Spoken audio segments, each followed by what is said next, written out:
요한복음 6장 47절에서 51절까지 말씀 제가 봉독하겠습니다. 진실로 진실로 너희에게 이르노니 믿는 자는 영생을 가졌나니 내가 곧 생명의 떡이니라. 너희 조상들은 광야에서 만나를 먹었어도 죽었거니와 이는 하늘에서 내려오는 떡이니 사람으로 하여금 먹고 죽지 아니하게 하는 것이니라. 나는 하늘에서 내려온 살아있는 떡이니 사람이 이 떡을 먹으면 영생하리라. 내가 줄 떡은 곧 세상의 생명을 위한 내 살이니라 하시니라. 아멘. 저는 오늘 본문을 중심으로 생명의 떡이신 예수라는 제목으로 말씀을 나누겠습니다. 오늘 본문에 보면은 예수님이 자기를 소개하면서 이렇게 말씀하십니다. 내가 곧 누구다. 나는 누구다. 이렇게 하는데 48절에 보면은 내가 곧 누구라고요? 생명의 떡이니라 그러셨습니다. 그리고 51절 앞에 보면은 나는 어디에서 내려왔습니까? 하늘에서 내려온 살아있는 떡이니 라고 예수님은 자기를 계속해서 생명의 떡이다, 하늘에서 내려왔다라고 소개를 하고 있습니다. 이것을 이제 예수님이 생명의 떡이라고 하는 것은 예수님 자신이 살아계신 분이라는 뜻입니다. 예수님은 영원히 살아계십니다. 예수님은 한번 십자가에 죽으셨고 무덤에 묻히셨지만은 3일 만에 부활하시고 세세토록 살아계시는 전능하신 하나님이신 것 여러분 믿으시길 바랍니다. 그분은 우리에게 생명을 주세요. 그래서 예수님은 또한 본인이 살아계실 뿐만 아니라 죽어있는 모든 것들을 살리시는 분이라는 뜻입니다. 그러니까 죽어있는 자도 예수님을 만나면 사는 것입니다. 죽어가는 것들도 예수님의 손대면 사는 것입니다. 이게 바로 생명의 떡이라는 뜻입니다. 오늘 예수님이 자기를 이렇게 나는 생명의 떡이라고 이렇게 소개한 배경은 우리가 잘 아는 오병이어 들어보셨습니까? 오병, 5개의 떡, 이어, 2 물고기. 그러니까 보리떡 5개랑 물고기 2마리로 남자만 5,000명을 먹이고 12바구니를 남겼던 그 사건과 맞닿아 있어요. 그 사건 이후에 예수님이 나는 생명의 떡이라고 소개했던 것입니다. 요한복음 6장 3절에 보시면은 예수님께서 어디에 오르셨습니까? 산에 오르셨습니다. 이거 중요합니다. 예수님께서 산에 오르셔서 제자들과 함께 거기에 앉으셨다 하는 거죠. 앉으셨다는 것은 거기서 쉬시는 게 아닙니다. 보통 아주 권위 있는 그런 스승들, 권위 있는 랍비 그런 분들은 뭔가를 가르치시기 전에 앉아요. 앉아서 하나님의 말씀을 전하는 것입니다. 그러니까 예수님은 지금 산에 오르셔서 제자들에게 하나님의 말씀을 가르치시기 시작하신 겁니다. 예수님의 입에서 하나님의 말씀이 쏟아져 나오는 거겠죠. 또 요한복음 6장 5절에 보면 예수께서 눈을 들어 큰 무리가 자기에게로 오는 것을 보셨습니다. 그러니까 예수님은 산에 있고 수많은 사람들이 예수님께 몰려왔습니다. 그것을 보시고 빌립에게 말씀하십니다. 우리가 어디에서 떡을 사서 이 사람들을 먹일 수 있겠느냐라고 물으셔요.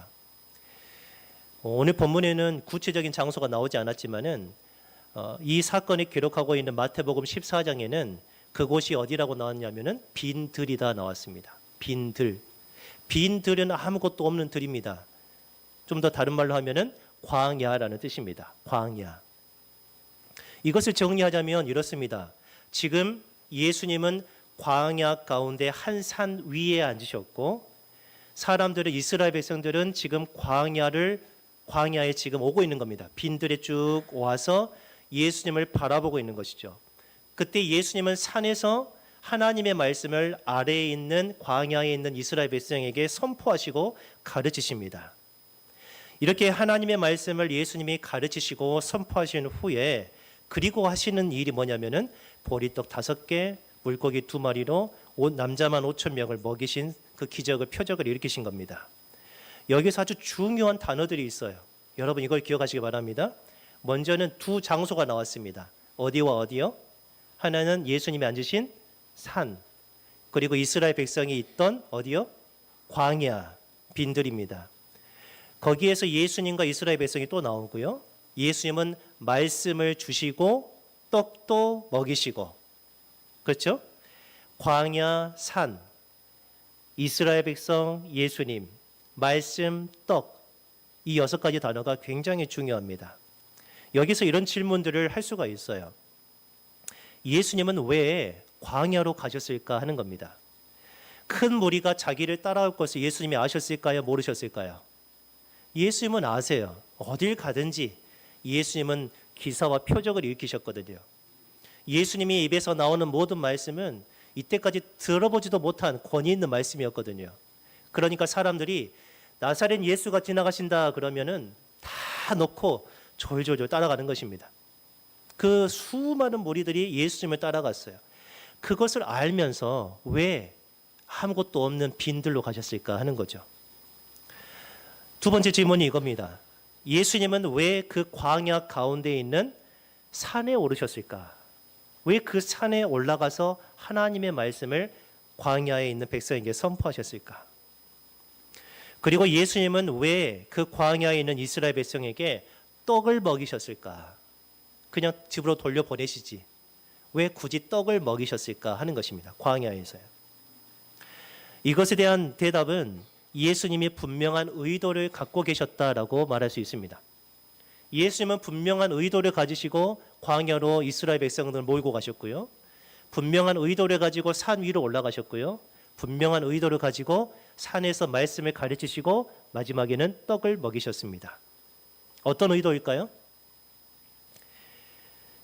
이렇게 이스라엘 백성이 광야에 있고 하나님의 말씀이 선포되고 있는 산이 있고 그 광야에서 이스라엘 백성이 먹은 떡이 있는 이런 이미지들은 우리는 좀 생소할지 모르겠지만은 이스라엘 백성에게는 너무나도 익숙한 이미지입니다.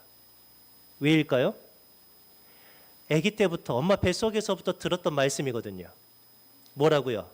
우리 조상들이 옛날에 광야에서 뭘 먹었다요? 만나를 먹었다. 만나를 먹었다. 모세를 통해서 하나님이 만나를 먹여주시고 모세를 통해서 하나님의 산에서 말씀을 주셨다 하는 거예요. 이스라엘 백성은 예수님의 그런 모습을 보면서 동시에 한 사람을 떠올립니다. 누구일까요? 제가 방금 전에 말씀드렸어요. 누구를 떠올릴 수 있을까요? 모세입니다. 모세. 모세. 우리가 말로만 들었던 모세. 우리가 책으로만 만났던 모세. 그 모세가 했던 일들을 지금 누가 하고 계셔요? 예수님이 똑같이 하고 계시는 거예요. 오히려 더 위대하게 하고 계시는 겁니다. 모세는 어떤 사람입니까? 광야에서 하나님의 명을 받아서 이스라엘 백성을 인도했던 사람입니다. 그리고 모세는 이스라엘 백성은 무서워서 벌벌 떨어가지고 올라가지도 못하는데 혼자 하나님의 산, 신의 산으로 가서 40일 동안 하나님과 함께 있으면서 거기에서 무엇을 받았습니까? 십계명과 율법을 받았습니다. 그리고 그것을 혼자만 가지고 있지 않고 내려와서 광야에 있는 백성에게 다 가르쳐 주었습니다. 다 가르쳤어요. 모세가 했습니다. 그리고 이스라엘 백성이 광야에서 먹을 것 없다고 원망하고 징징대고 있을 때 하나님이 모세에게 말씀하시죠. 보라, 내가 너희를 위하여 하늘에서 땅에서가 아닙니다. 하늘에서 양식을 비같이 내리리니. 그럼 양식은 어디에서 내려와요? 하늘에서 내려오겠죠. 백성이 나가서 일용할 것을 날마다 거둘 것이라. 날마다 나가서 하루하루 먹을 것을 거두어라. 그리고 모세는 그대로 이스라엘 백성에게 이 하나님의 말씀을 전했습니다. 하나님이 하늘에서 내려주신 양식은 뭡니까? 만나예요. 만나. 지금 예수님의 모습은 모세의 모습과 정확하게 일치하고 있습니다. 예수님이 광야에서 이 오병이어 표적을 일으키신 사건, 이것을 본 수많은 사람들이 어떤 반응을 보였습니까? 오늘 읽지는 않았습니다마는 요한복음 6장 14절에 이렇게 말합니다. 우리 같이 한번 읽어볼까요? 그 사람들이 예수께서 행하신 이 표적을 보고 말하되 이는 참으로 세상에 오실 그 선지자라 하더라. 아멘. 이는 참으로, 저 사람은 진짜로 누구라고요? 세상에 오실 그 선지자구나. 딱 한 사람을 지목하는 겁니다. 세상에 오시기로 약속된 그 선지자구나 라고 사람들은 일제히 예수님을 향해서 이렇게 말을 한 겁니다. 그러면은 여기서 말하는 세상에 오실 그 선지자는 누구일까요? 누가 이런 말을 했을까요? 앞으로 이 선지자가 올 것이다 라고. 모세가 말을 했습니다. 모세가. 신명기 18장 15절에 모세는 이렇게 설교합니다. 같이 한번 읽어봅니다. 내 하나님 여호와께서 너희 가운데 내 형제 중에서 너를 위하여 누구와 같으니요? 나와 같은 선지자 누구 한 명, 두 명이요? 한 명을 일으키시리니 너희는 그의 말을 잘 들어야 된다라고 했어요. 모세가 이제 죽기 직전에 이스라엘 백성에게 하는 말이 너희 중에서 너희 동족, 너희 민족 가운데서 나랑 같은 모세 같은 선지자 한 사람을 하나님께서 일으키실 것인데 너희는 내 말을 듣지 말고 그분의 말을 들어야 된다라고 오래전에 말을 했다는 거예요. 근데 지금 이스라엘 백성들은 예수님이 지금 산에서 하나님의 말씀을 전하고 광야에서 오병이어로 배불리신 그 사건을 보고 아, 모세가 말한 그 선지자구나. 모세가 말한 그 선지자구나. 예수님은 사실 이렇게 광야에서 오병이어 사건을 통해서 지금 뭘 말하고 있냐면은 모세가 말한 나와 같은 선지자가 누구라고요? 바로 나야. 바로 나야. 라고 지금 자기를 계속해서 소개하고 있는 거예요. 그것을 깨닫는 사람이 있을 것이고 깨닫지 못하는 사람도 있겠죠. 깨닫는 사람은 어떻게 될까요? 믿게 되겠죠. 그리고 누구의 말을 들어요? 이젠 더 이상 모세의 말이 아니라 예수님의 말씀을 듣게 되겠죠. 아멘. 이스라엘 백성은 예수님의 말씀을 들어야 했습니다. 왜냐하면 모세가 말하기를 나와 같은 선지자 하나를 일으키시리니 너희는 그의 말을 들어야 한다라고 했기 때문입니다. 모세는 이렇게 말하지 않았어요. 그에게 가서 떡이나 얻어 먹어라. 그가 떡을 줄 것이다. 나처럼 떡 먹고 살아라 하지 않으셨어요. 어떻게 해요? 그의 말을 들어라 했어요. 왜 떡을 먹지 말고 떡 같은 데 관심 두지 말고 그분의 말을 들으라고 했을까요? 예수님의 말씀에 생명이 있기 때문입니다. 예수님의 말씀에 생명이 있어요. 그렇기 때문에 예수님의 말을 우리는 들어야 하는 것입니다. 아무리 예수님이 직접 먹여주신 기적의 떡, 하늘에서 떡을 내려주시더라도 그 떡을 우리가 먹으면 얼마나 기쁘겠어요. 그렇죠? 지금 한번 제가 하나님께서 혹시라도 그런 일을 일으키신다고 생각해 보세요. 떡을 제가 하나를 가져왔는데 떡을 하나 뗐어요. 그랬더니 떡이 다시 부풀어 올랐어요. 떡을 뗐어요. 다시 부풀어 올랐어요. 떡을 뗐어요. 부풀어 올랐어요. 여기 지금 거의 한 아이들까지 50명 가까이 있는데 이분들이 전부 다 하나씩 드셨다고 생각해 보세요. 떡 하나로. 여러분 이거 예사로 보겠습니까? 신기하죠? 여러분은 알고 계시겠습니까?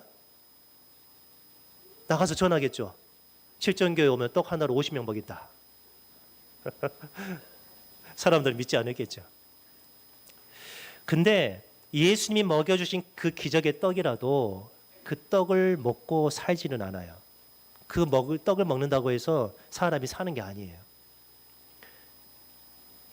모세가 광야를 지나던 옛날을 떠올리면서 젊은 세대에게 이렇게 설교했습니다. 신명기 8장 3절에 말합니다. 너를 낮추시며 너를 줄이게 하시며, 줄인다는 것은 배고프게 하시며 뜻입니다. 또 너도 알지 못하며 내 조상들도 알지 못하던 이 땅에서는 찾아볼 수도 없었던 그 말입니다. 그런 만나를 너에게 먹이신 이유가 뭔 줄 아느냐라는 거죠. 사람이 떡으로만 사는 것이 아니요 그랬어요. 사람이 떡으로만 사는 것이 아니고 여호와의 입에서 나오는 모든 말씀으로 사는 줄을 너에게 알게 해주려고 하나님이 만나를 먹이셨다라는 거예요. 이게 무슨 말입니까? 배고프니까 일단 기적의 떡은 다 먹었습니다. 만나를 다 먹었어요. 배고프니까요. 살려고요. 근데 그 사람들이 다 살았습니까? 아니요, 죽었어요. 그 사람들이 다 하나님이 약속하신 가나안 땅에 들어갔습니까? 아니요. 모세와 여호수아 20세 이상으로는 모세 여호수아 외에는 다 광야에서 죽었어요. 떡을 먹어도 죽어요. 기적의 떡을 먹어도 죽어요. 그런데 누구는 생존했습니까? 20세 이상으로 여호수아와 갈렙, 이 두 사람. 이 두 사람은 왜 떡을 먹고 죽지 않았을까요? 왜죠? 왜 살았을까요? 하나님의 말씀을 들었기 때문에. 아멘. 하나님의 말씀에 생명이 있다는 거예요. 그래서 예수님은 오늘 본문에서 이렇게 말합니다. 48절부터 내가 곧 생명의 떡이니라. 너희 조상들은, 잘 들어보세요. 너희 조상들은 옛날에 광야에서 그 기적의 떡 만나를 먹어도 다 죽었지 않느냐는 거죠. 살려고 먹었는데 다 죽었지 않느냐는 거예요. 배고파 죽겠네 했는데 먹으면 살아야죠. 그런데 다 죽더라 그 말입니다. 하나님께 진노를 받아서 재앙을 받고 다 죽더라는 거예요. 이는 하늘에서 내려오는 떡이니 사람으로 하여금 먹고 죽지 아니하게 하는 것이니라. 아멘. 아멘. 하늘에서 내려왔다는 것은 똑같아요. 하늘에서 양식을 비같이 내리리니. 예수님은 자기를 가리켜서 하늘에서 내려오는 떡이니. 똑같이 떡이에요. 그러나 정반대의 떡이에요. 한 떡은 먹어도 죽어요. 그러나 예수님의 떡은 먹으면 영원히 사는 줄을 여러분 믿으시길 바랍니다. 이 떡을 먹어야 영원한 생명이 있다는 거예요. 그러면 여기서 여러 가지 질문들을 생각해 볼 수가 있습니다. 한번 이런 질문들을 가능할 것 같아요.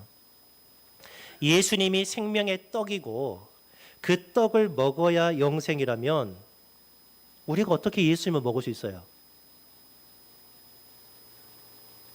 예수님을 먹어야 영생이라면서요. 예수님은 어떻게 먹습니까, 우리가? 예수님이 지금 어느 곳에 계실까요? 또 어느 다른 나라에 계십니까? 그럼 우리가 비행기 타고 가서 예수님 팔이라도 물어뜯어야 됩니다. 왜요? 살려고. 그런데 예수님은 하늘에 계십니다. 부활하셔서 그 부활의 몸으로 하늘로 올라가셨습니다. 이 땅에는 안 계셔요. 어떻게 먹을 수 있을까요? 예수님이 우리에게 주시는 생명의 떡이라고 하는 것은 예수님의 살을 의미하는 것을 믿으시기 바랍니다. 예수님의 살을 우리에게 주시겠다 하는 거예요. 이건 제 말이 아니라 예수님이 직접 하신 말씀입니다. 오늘 본문 51절이에요.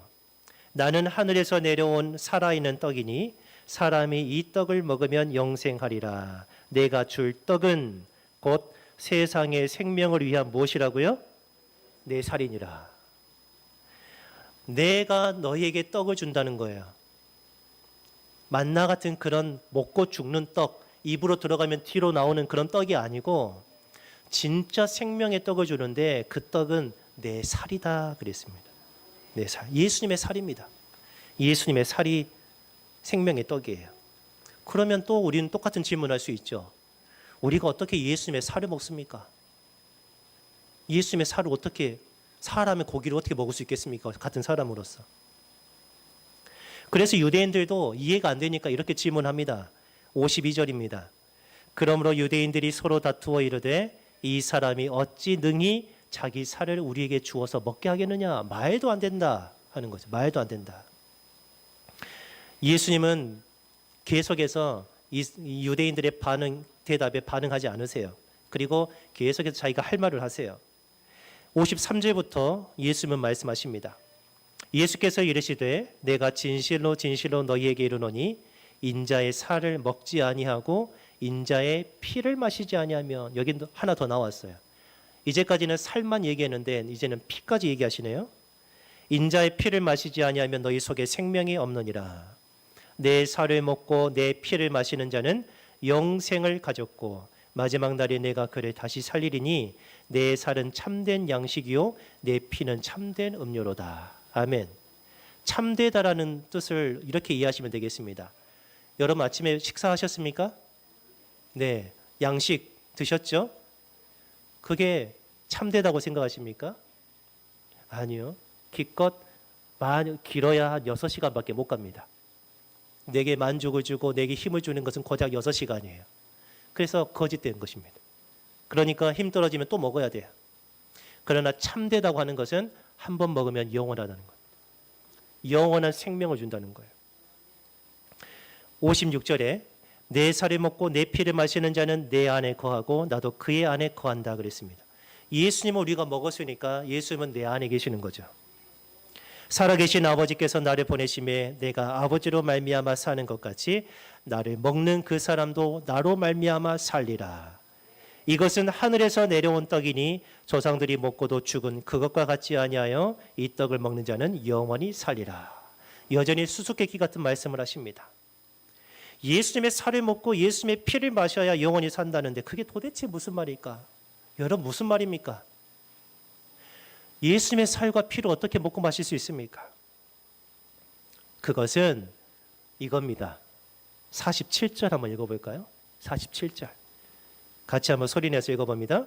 진실로 진실로 너희에게 이르노니 믿는 자는 영생을 가졌나니. 아멘. 이제까지 나를 먹어라 나를 먹어라 나를 먹어라 내 살을 먹고 내 피를 마셔라 그래야 산다라고 했는데 47절에는 뭐라고 말했어요? 믿으면 산다 그랬어요. 아, 먹는다는 뜻은 뭐라고요? 믿는다라는 뜻이네요. 예수님이 다 해설해 주신 겁니다. 유대인들은 처음에 말을 듣지 않았어요. 나를 믿으면 산다라고 했는데 그것에는 관심 두지 않고 어떻게 예수님의 살과 피를 당신의 살과 피를 우리에게 주어서 먹게 하겠느냐 이런 것에 막 관심을 두고 딴지를 걸었던 거예요. 예수님을 믿는다는 것, 그럼 무엇을 믿는 걸까요? 예수님의 무엇을 믿을 때 영생일까요? 예수님의 무엇을 믿을 때 우리 가운데 생명이 있을까요? 예수님이 나사렛 사람이라는 거요? 예수님이 남자라는 사실이요? 예수님이 목수의 아들이라는 사실이요? 그러지 않아요. 예수님이 병자를 고친 사건이요? 그걸 믿으면 영생이겠습니까? 그렇지 않습니다. 우리가 예수님을 믿는다고 하는 것은 나에게 영원한 생명을 주시려고 예수님이 하늘에서 내려오심을 믿는 겁니다. 예수님이 하늘에서 내려오셨어요. 그리고 고난 당하심을 믿는 겁니다. 그리고 마지막에는 십자가에 죽으시고 부활하신 것을 믿는 것입니다. 이게 예수님을 믿는 거예요. 예수님이 이 땅 가운데 행하신 모든 놀라운 일들은 전부 다 예수님의 십자가의 죽음과 부활을 믿게끔 하는 하나의 유도 장치랄까요? 예고편이 예고편. 기적이 아닙니다. 어떤 병 고침을 받았습니까? 기뻐하십시오. 건강하십시오. 그런다고 해서 그 사람 속에 영생이 있는 거 아닙니다. 이 모든 것은 예수님이 누군가를 드러내주고 예수님의 말씀을 들으라고 예수님의 말씀에 귀를 기울이게끔 하는 장치입니다. 근데 많은 사람들은 어떻습니까? 그냥 떡만 먹고 예수님을 떠나갑니다. 병만 고치고 떠나갑니다. 내가 원하는 즐거움만 얻고 교회를 떠나갑니다. 정작 제일 예수님이 주시고 싶은 영원한 생명, 자기의 몸을 우리가 받아들이지 않는다는 거예요. 예수님은 심하게 매를 맞으셨습니다. 채찍질 당하셨습니다. 누구를 위해서요? 나를 위해서요. 그때 예수님이 매 맞고 채찍질 당하실 때 예수님의 몸에서 살점이 후두둑 떨어져 나가는 거예요. 그냥 회초리 정도가 아닙니다. 로마 군인이 때렸거든요. 오늘날에도 군인들은 최고로 몸이 좋을 때 아닙니까? 제가 지금 생각해 보면은 그때가 제일 좋았던 것 같습니다. 몸에 힘이 제일 좋았던 것 같아요. 근데 로마 군인이에요. 용병이란 말이에요. 나가서 창과 칼을 들고 싸워야 되는 그런 사람들이에요. 언제든지 나갈 준비가 되어 있어요. 그 사람 중에 가장 매를 잘 때릴 사람이 나와서 때리는 겁니다. 한 대 맞으면 그냥 꼬꾸라지는 거예요. 채찍을 때립니다. 채찍 그냥 줄 그런 거 아닙니다. 그 끝에 나비나 동물의 뼈 그런 것들을 달아요. 사람을 휘두릅니다. 그러면은 맞을 때마다 살이 뜯겨져 나가는 거예요. 살점이 떨어졌어요. 우리를 위해서 매 맞으셨습니다. 예수님의 두 손과 두 발에는 대못이 박혔습니다. 예수님의 머리에는 가시면류관이 콱 박혔어요. 그래서 피가 계속해서 흘러나왔어요. 마지막에 예수님의 옆구리에는 아주 차디찬 날카로운 창이 쑥 들어왔어요. 그때 그 속에 있던 남아있는 모든 물과 피가 싹 쏟아져 나왔어요. 살점이 떨어져 나간 예수님의 고난, 피가 쏟아져 나온 예수님의 십자가의 죽음, 그 고난과 죽음이 곧 나에게 영생을 주시기 위한 은혜와 사랑임을 믿는 것입니다. 그걸 깨닫는 겁니다. 그걸 깨달을 때 그 사람 속에 영원한 생명이 있습니다. 그런 의미에서 십자가는 예수님이 우리를 먹이시고 우리에게 영원한 생명 주시기 위해서 정성껏 차리신 영혼의 식탁입니다. 십자가는 영혼의 식탁이에요. 거기에서 자기 몸으로 요리를 하신 거예요. 우리 몸으로, 예수님의 몸으로 우리 같은 죄인을 살리시기 위해서 자기 살점을 떼어주셨어요. 자기의 피를 짜내주셨어요. 그럼 먹어라, 마셔라, 그러면 영생이다 하신 거예요. 십자가는 뭐라고요? 영혼의 식탁. 그 식탁으로 우리는 날마다 가야 돼요. 우리 하루 3끼 먹잖아요. 어떤 분은 2끼 드시고 어떤 분은 4끼 드시고. 근데 왜 예수님이 마련하신 식탁으로 우리는 가지 않을까요? 왜 늘 가서 그 풍성한 은혜 안에 젖어서 살지 않을까요? 예수님은 그렇게 영원한 식탁을 우리의 영혼을 위해서 만들어 놓으셨는데, 예수님은 오라고 초청하고 계시는데, 나를 믿으라고 말씀하시는데, 내가 너에게 생명을 주고 너의 영혼을 고치고 너의 병든 육체까지도 치료하겠다고 약속하시는데 왜 우리는 오기를 주저할까요? 이 영혼의 식탁으로 가시기 바랍니다. 십자가 앞으로 나가시기 바랍니다. 말씀을 정리합니다. 옆에 앞에 보시면은 성찬식이 준비되어 있습니다. 성찬, 거룩한 반찬, 거룩한 찬이라는 뜻입니다. 이렇게 성찬식을 거행하는 이유는 예수님의 고난, 예수님의 죽음 기억하기 위해서입니다. 우리는 빵을 먹음으로써 무엇을 기억합니까? 예수님의 매 맞고 채찍 맞아서 살점이 떨어져 나간 것을 기억합니다. 우리는 포도주스를 마심으로써 무엇을 기억합니까? 대못에 못 박히고 가시와 창에 찔려서 쏟아져 나온 예수님의 피를 기억하는 것입니다. 나중에 성찬식에 참여하는 모든 성도에게, 그리고 아직 성찬식에 참여하지 못하지만은 마음속으로 예수 그리스도를 영접한 모든 자들에게 이 성찬의 은혜, 예수님의 피 흘리시고 우리에게 영원한 생명 주시기 위한 은혜가 가득하기를 예수님의 이름으로 축복합니다.